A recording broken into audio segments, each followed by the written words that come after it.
अस्सलामुअलैकुम बच्चों, उम्मीद करती हूँ आप सब खैरियत से होंगे। आज का जो लेसन है वो हमारे पास परसेंटेज एंड फाइनेंशियल अरिथमेटिक है। एसएलओ हमारे पास है calculate the profit markup principal amount, profit markup rate and time period.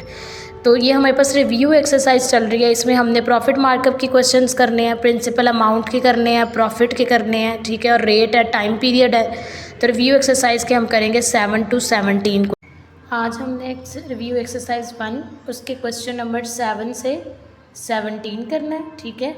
Question number जो 7 है उसमें देखें तो कहा गया है कि mistress Razia paid her driver 2500 for 5 days, ठीक है। मिस्ट्रेस रज़िया जो है वो अपने ड्राइवर को 2500 रुपये देती है 5 दिन के लिए, ठीक है। What amount will she pay him for 10 days, तो 10 दिन के लिए वो कितनी अमाउंट उसको पे करेगी, ठीक है। ये आपने ये चीज़ फाइंड करनी है। और आल्सो ड्रा इट्स ग्राफ, ठीक है। ग्राफ आपको एक्सरसाइज में बनाना सिखा दिया गया होगा कि आपने कैसे बनाना है। मैं आपको इसका सोल्यूशन करके दिखा देती हूँ कि इसका सोल्यूशन कैसे होगा, ठीक है। क्वेश्चन नंबर 7 की तरह 8, 9 और 10 ये same as it is question number 7 की तरह होंगे। तो 8, 9 और 10 ये आपने होमवर्क में करने हैं, ठीक है। रेशो ऑफ अमाउंट, ठीक है, प्रपोर्शन, रेशो ऑफ डेज, ठीक है।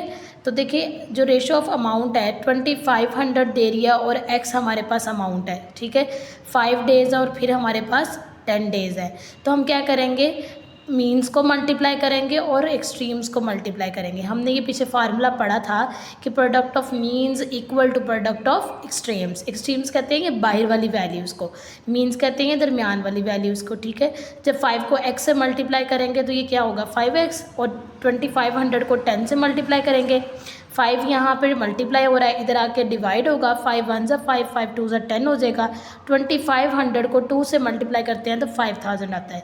इसका मतलब x इज़ इक्वल 25,000 आ जाएगा, क्योंकि जो हम अमाउंट हम 10 दिन बाद उसको पे करेंगे वो 5000 है।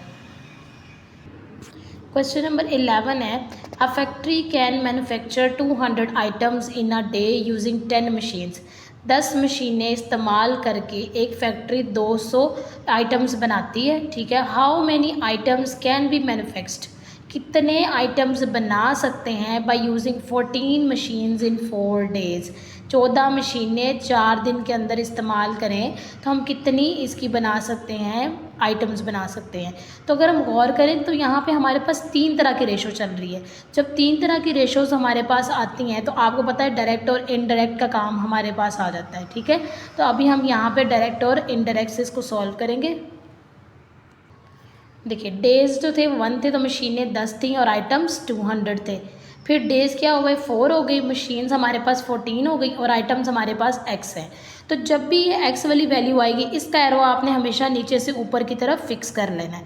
अब बाकी दोनों एरोज़ कैसे लगाएंगे वो मैं आपको यहाँ पे सिखाती हूँ। देखिए जब मशीन्स हैं आइटम्स हैं, पहले मशीन और आइटम को कंपेयर कर लें। जब मशीन्स आपके पास 10 थी और आइटम्स आपके पास कितने हैं 200 बन रहे हैं।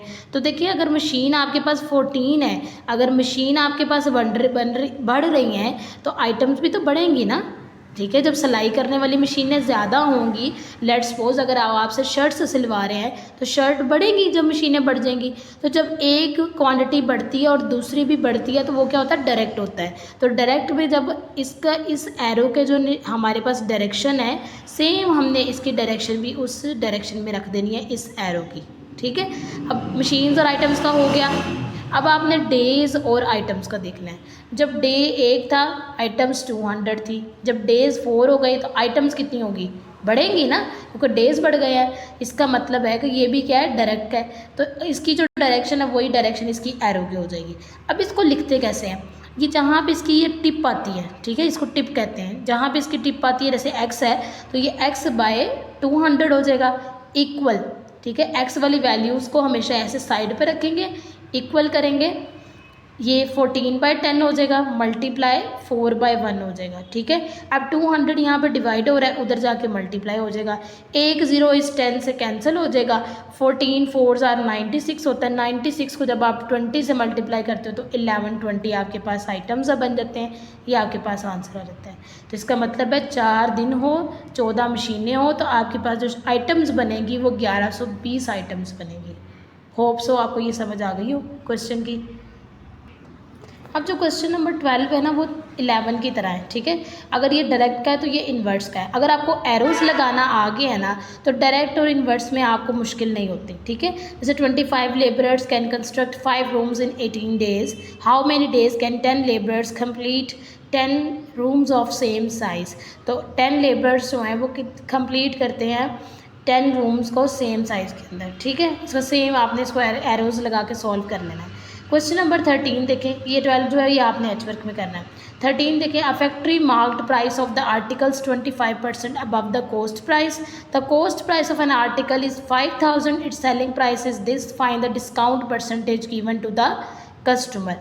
देखिए ये क्वेश्चन हमने पीछे एक्सरसाइज में किए हुए हैं जहाँ पे मार्क्ड प्राइस, डिस्काउंट और इन सब चीज़ों का काम हमारे पास था।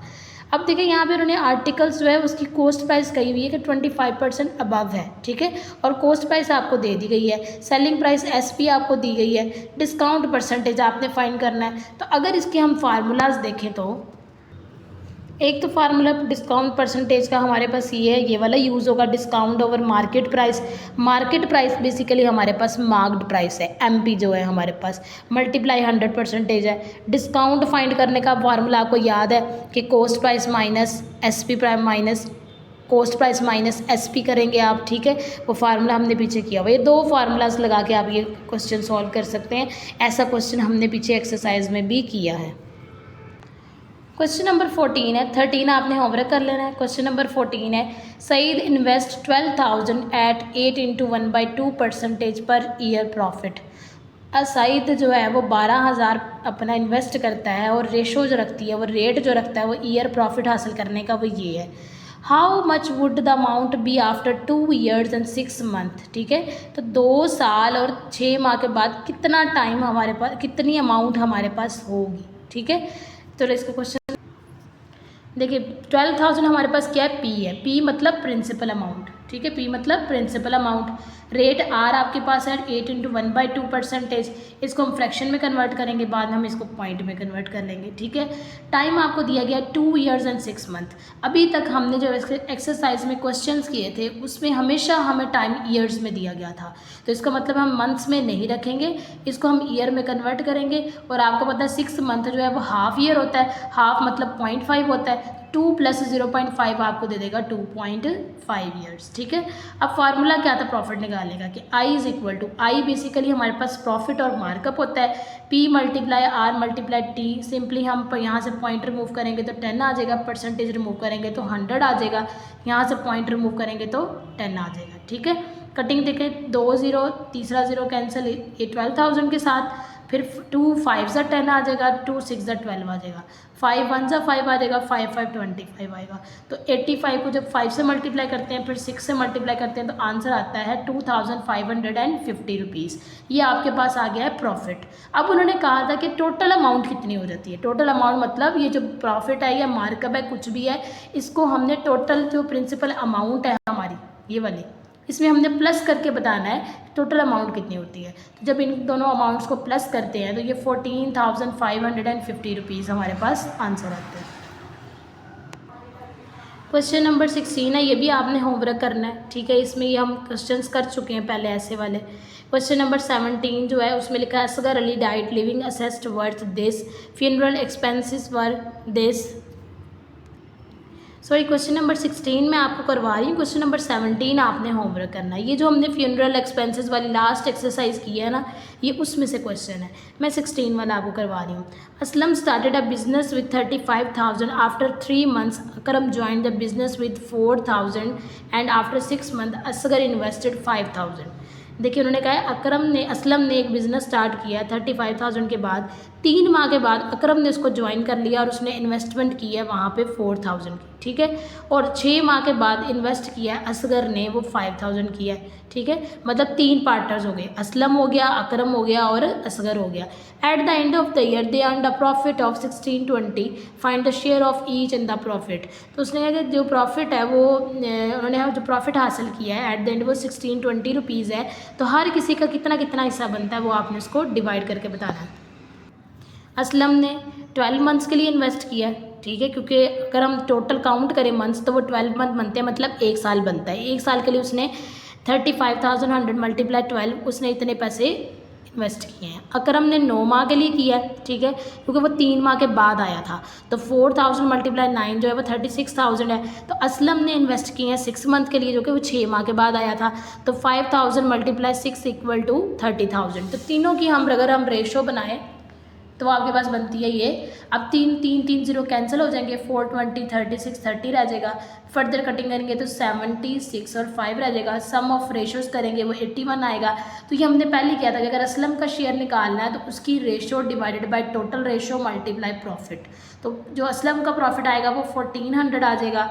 इसी तरह अकरम का जो शेयर आएगा वो आपके पास 120 रुपीज़ आ जाएगा, और असगर का जो शेयर आएगा वो 100 आ जाएगा, ठीक है। इसी के साथ हमारे पास ये रिव्यू एक्सरसाइज कंप्लीट हो रही है, ठीक है, और हमारे पास तकरीबन हमारा फर्स्ट चैप्टर जो है वो भी कंप्लीट हो गया। होमवर्क टास्क में हमने क्वेश्चन नंबर 7 to 17 करना है, ठीक है। क्लास वर्क में हमने क्वेश्चन नंबर 7, 11, 14, 16 किया है। जो रिमेनिंग क्वेश्चंस हैं 7 to 17 में, ठीक है, वो आपने होमवर्क करके भेजना है। इसी के साथ हमारी वीडियो का इख्तिताम होता है। फ़ी अमानिल्लाह।